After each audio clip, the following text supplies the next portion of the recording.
Hello everyone, welcome to my channel Drugs Decoded. So in this lecture we'll be studying about the Alzheimer disease, its basic pathophysiology and about the treatment. So Alzheimer disease is a progressive neurodegenerative disease, ठीक है, which deals with symptoms of dementia, precisely senile dementia, ठीक है. So basically Alzheimer disease में होता क्या है, there is gradual like destruction of memory and thinking skills, okay, and this will impact what your daily life and it will lead to a loss of independence. इसका मतलब patient क्या होगा, किसी ना किसी के ऊपर डिपेंड रहेगा फॉर हिज और हर डेली एक्टिविटीज़, ओके. अगर पेशेंट ने कोई मेडिकेशन ली है तो पेशेंट को याद नहीं रहेगा कि उसने वो मेडिकेशन ले भी ली या नहीं ली है, ठीक है. तो इस तरह से इंडिपेंडेंस इज लॉस्ट. तो बात करते हैं इसकी पैथोफिजियोलॉजी की. तो इसका एल्जाइमर डिजीज़ का मैकेनिज्म एक्सप्लेन करने के लिए हमारे पास बहुत सारी थ्योरीज हैं, लेकिन सबसे थ्री जो मेजर मोस्ट कॉमन थ्योरीज हैं वो यहाँ पर ये तीनों हैं, ठीक है. ऑल्दो इसका एक्सप्लेनेशन अभी भी बहुत कॉम्प्लेक्स है कि हाउ एल्जाइमर डिजीज डेवलप्स, ठीक है. तो स्टार्ट करते हैं कोलिनर्जिक हाइपोथेसिस से. This hypothesis states that Alzheimer disease results due to loss of central cholinergic neurons, ठीक है, जिसकी वजह से क्या होगा, there will be deficiency of acetyl choline neuro, और ये न्यूरो डील करता है किससे, मेमोरी और लर्निंग से. तो बेसिकली क्या हो रहा है, सेंट्रल कोलिनर्जिक न्यूरॉन्स का क्या हो रहा है, डिस्ट्रक्शन हो रहा है, जिस वजह से एस्टिल कोलिन कम हो गया है. इस थ्योरी ने तो अपना ये एक्सप्लेनेशन दिया है. अब हम आते हैं एमाइलॉइड हाइपोथेसिस पे, ठीक है. एमाइलॉइड हाइपोथेसिस क्या बोलता है कि एक एबनॉर्मल एक्यूमुलेशन हो जाता है, ठीक है, देयर इज डिपोजिशन और accumulation of abnormally folded proteins. उन प्रोटीन्स का नाम क्या होता है, बीटा अमाइलॉइड प्रोटीन्स, ठीक है. तो बीटा अमाइलॉइड प्रोटीन्स क्या होते हैं, बेसिकली ये होते क्या है, मेटाबॉलिक वेस्ट प्रोडक्ट है present in fluid between the brain sales. जो ब्रेन सेल्स के बीच में फ्लूइड है उसमें मेटाबॉलिक वेस्ट की तरह प्रेजेंट होते हैं, ठीक है. तो इन प्रोटीन्स के जब क्लम्प्स बनने लग जाएंगे, ठीक है, ये प्रोटीन जब क्लम्प्स के फॉर्म में इकट्ठे होने लग जाएंगे, ठीक है, तो ये क्या फॉर्म कर लेंगे, प्लाक्स, ठीक है. ये प्रोटीन क्या फॉर्म करेंगे, प्लाक्स फॉर्म करेंगे. तो there will be what, deposition of amyloid plaques later on, ठीक है. and this amyloid plaques will result in neuroinflammation, ठीक है.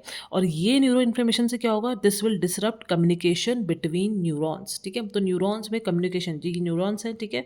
तो ये plaques अगर develop हो गए, जैसे ये red color, this is depicting plaques, अगर ये प्लाक्स डेवलप हो गए, ठीक है, तो क्या होगा, न्यूरॉन्स में जो कम्युनिकेशन है वो क्या हो जाएगा, डिसरप्ट हो जाएगा, ठीक है.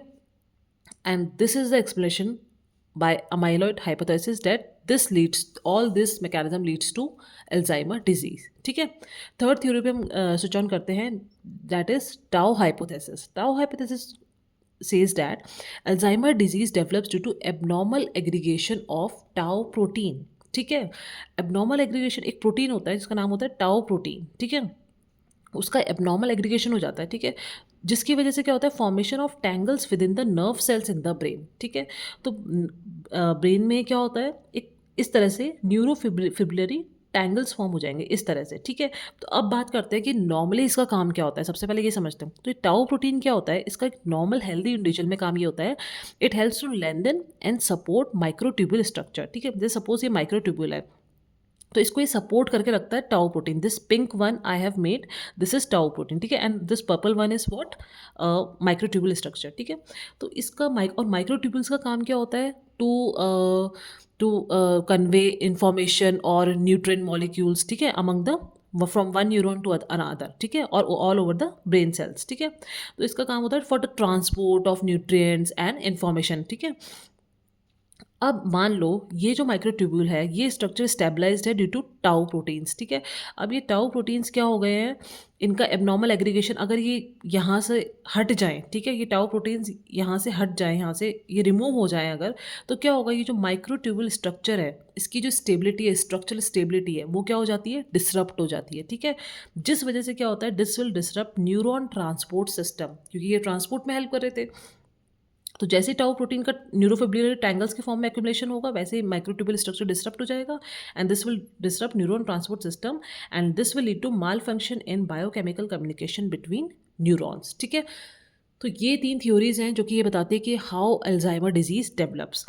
बात करते हैं इनके ट्रीटमेंट की. तो treatment is still only based on symptomatic treatment, ठीक है, symptomatic benefit. However new drugs are also being like we have invented new drugs also, but still it is mainly on symptomatic benefits. ठीक है, treatment symptomatic ही है.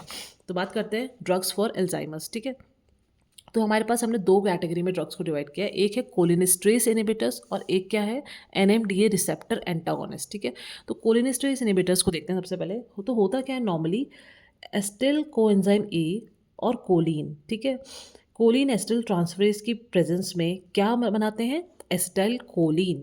ठीक है, फिर ये vesicle में स्टोर होता है. फिर जब पर्टिकुलर न्यूरॉन इम्पल्स आएगा तो एसिटाइल कोलिन कहाँ पे रिलीज हो जाएगा, साइनेप्स में. और जो पोस्ट सिनेप्टिक न्यूरॉन है वहाँ पर जो रिसेप्टर्स हैं उन पर एक्ट करके ये अपना फंक्शन शो करता है.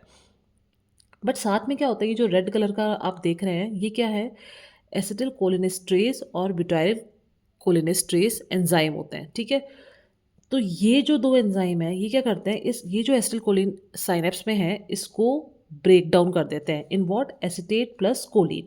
तो अल्जाइमर डिजीज़ में अब क्या हो रहा था हमारे पास, अल्जाइमर डिजीज़ में ऑलरेडी हमारे पास क्या हो रहा है, एसिटिल कोलिन की कमी हो रही है. ठीक है, ऊपर से ये एंजाइम और है यहाँ पर, तो ये भी इनको ब्रेक डाउन कर रहे हैं. तो जितना हमारे पास सपोज एसिटिल कोलिन थोड़ी अमाउंट में है उस पेशेंट के पास, ठीक है, उसको भी ये एंजाइम क्या कर रहे हैं, ब्रेक डाउन कर देंगे. ठीक है, तो हमारा काम क्या है, इन एंजाइम्स को अगर हम ब्लॉक कर दें, ठीक है, इन दोनों एंजाइम्स को अगर हम ब्लॉक कर दें तो जो एसिटिलकोलिन है साइनेप्स में उतना तो काम करेगा एटलीस्ट. ठीक है, तो हमारा मेन गोल यही रहता है. ठीक है, तो इसके लिए अपने पास ड्रग्स है कोलिनेस्ट्रेज इनिबिटर जो कि इन एंजाइम को ब्लॉक करेंगी.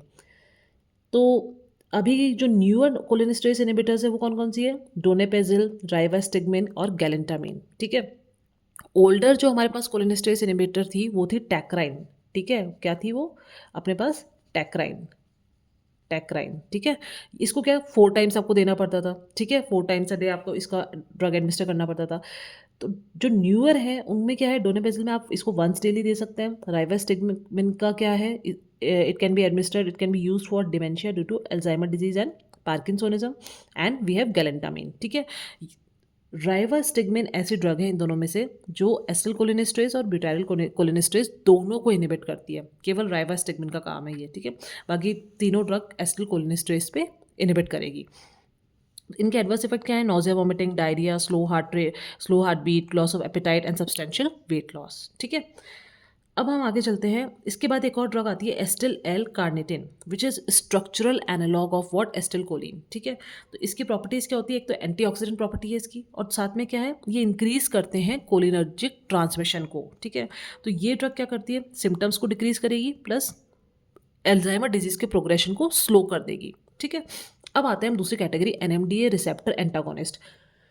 बेसिकली ये क्या होते हैं NMD receptor, these are family of ionotropic glutamate receptor, जो कि ग्लूटामेट रिसेप्टर क्या करते हैं, they mediate excitatory transmission in brain. मैंने बताया था ग्लूटामेट इज एक्साइटेटरी न्यूरोट्रांसमीटर और गाबा इज इनिबिटरी. तो यहाँ बात हो रही है ग्लूटामेट की. तो होता क्या है, जो बीटा एमाइलोइड प्रोटीन जो मैंने बताया था एक्यूमुलेट हुआ था ब्रेन सेल्स में, वो क्या करता है, सिग्नल देता है ग्लियल सेल्स को कि ग्लूटामेट ज़्यादा से ज़्यादा अमाउंट में रिलीज हो साइनेप्स में. ठीक है, अब ग्लूटामेट ज़्यादा से ज़्यादा अमाउंट में अगर साइनेप्स में रिलीज हो रहा है तो glutamate will act on what, NMDA receptor. ठीक है, ग्लूटामेट एनएमडीए रिसेप्टर पे एक्ट करेगा. तो एनएमडीए रिसेप्टर पे जैसे ही ग्लूटामेट बैठेगा वो किसका रिलीज करवाएगा, कैल्शियम आयन का. नॉर्मली ये होता है जैसे ग्लूटामेट एनएमडीए रिसेप्टर पे बैठेगा वैसे ही कैल्शियम का क्या होगा, इन्फ्लक्स होगा. तो जो बीटा अमाइलॉइड बहुत सारा अमाउंट में ग्लूटामेट का रिलीज करवा रहा है, तो क्या होगा, बहुत ज़्यादा अमाउंट में कैल्शियम क्या होगा, सेल के अंदर आने लग जाएगा. और ये सेल क्या होगी, दिस सेल विल और अल्टीमेटली क्या होगी, ये सेल बर्स्ट हो जाएगी. क्यों, क्योंकि कैल्शियम किससे डील करता है, मेम्ब्रेन एक्साइटेबिलिटी से. तो ये cell ultimately will get burst. ठीक है, तो इसकी वजह से क्या होगा, न्यूरॉन का डैमेज हो जाएगा. तो इसलिए हम इसके लिए एक नई ड्रग है हमारे पास, वो कौन सी है, एनएमडीए रिसेप्टर एंटागोनिस्ट, जिसका नाम क्या है, मेमेंटीन. ठीक है, you have to remember this, memantine. This is used for the treatment of advanced Alzheimer disease. Okay, तो ये हो गई हमारी दो कैटेगरी, कोलिनेस्ट्रेज इनिबिटर्स और क्या हो गया, एनएमडी रिसेप्टर एंटागोनिस्ट. अब हमारे पास न्यू ड्रग है जिसका नाम है एड्यूकेन्यूमैब. ठीक है, देखो अब इस ड्रग के एंड में MAB है.